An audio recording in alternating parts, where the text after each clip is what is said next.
It's late, the rest of the world is quiet. But in your mind, the work continues. You are staring at the same wall, the same problem, the same failed attempt. A voice in your head, clear and exhausted, says, "Just stop. Let it go." Anyone else would have walked away by now. Anyone else would have called it a loss, but you can't. There is something inside you, a relentless, unyielding engine that whispers a different command. Again, you take a breath, and you begin again. This isn't just about having a goal. This is different. This is a compulsive, almost spiritual refusal to surrender. If you have ever felt this drive, the one that keeps you going long after logic and reason have gone to bed, then you know it is not a simple choice. It's a fundamental part of your architecture. Because the psychology of people who never give up isn't about optimism. It's not just grit. It is a complex, deeply personal contract you made with yourself a long time ago. It's a belief that the only way forward is through. For many, this wiring begins in childhood. You were the child who learned, in one way or another, that your value was not inherent, it was earned. It was earned through effort, through achievement, through proving you were worthy of love, of safety, of attention.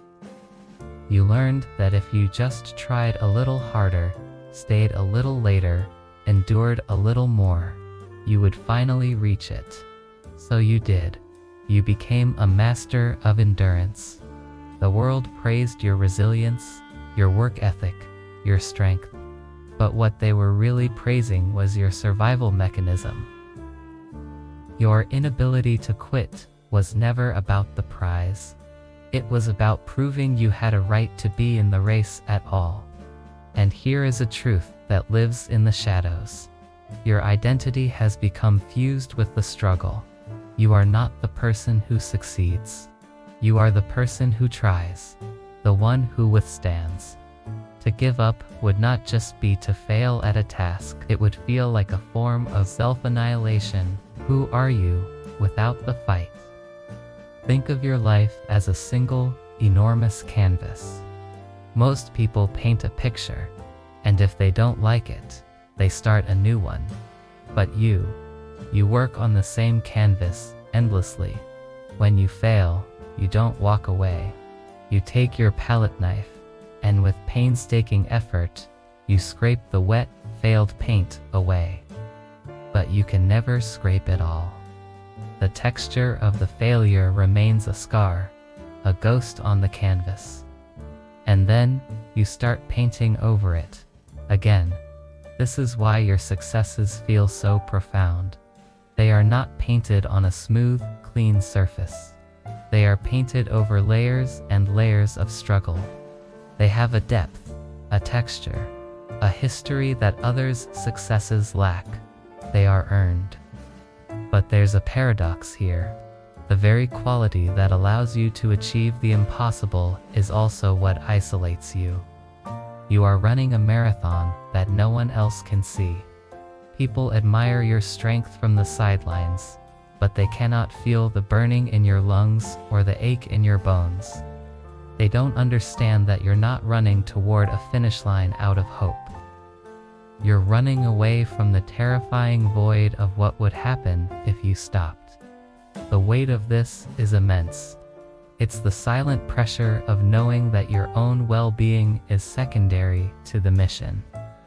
It's the loneliness of being the only one who refuses to accept defeat, even when defeat is the most sensible option. So how do you live with an engine that has no off switch? It's not about learning to quit. That would be like learning not to breathe. It's about learning to rest. It is the practice of wise endurance. Wise endurance is the ability to distinguish between a challenge and a self-inflicted wound.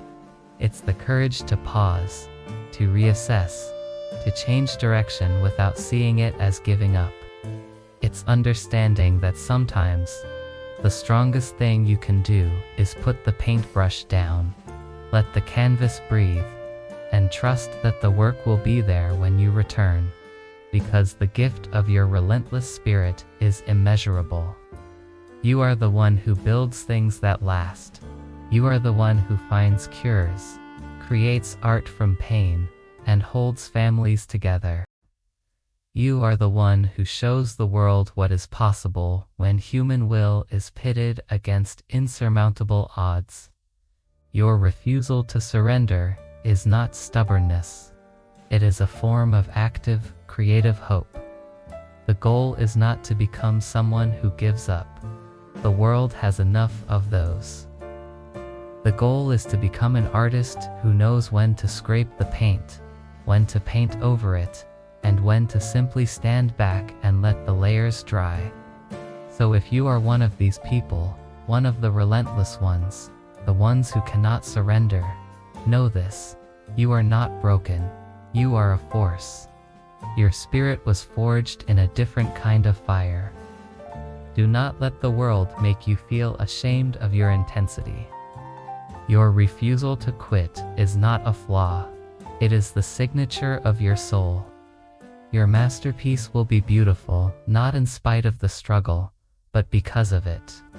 The most breathtaking parts of your painting will be where the canvas is thickest with scars, where old colors bleed through, where the texture tells the story of every time you fell, and every time you got back up and said, again.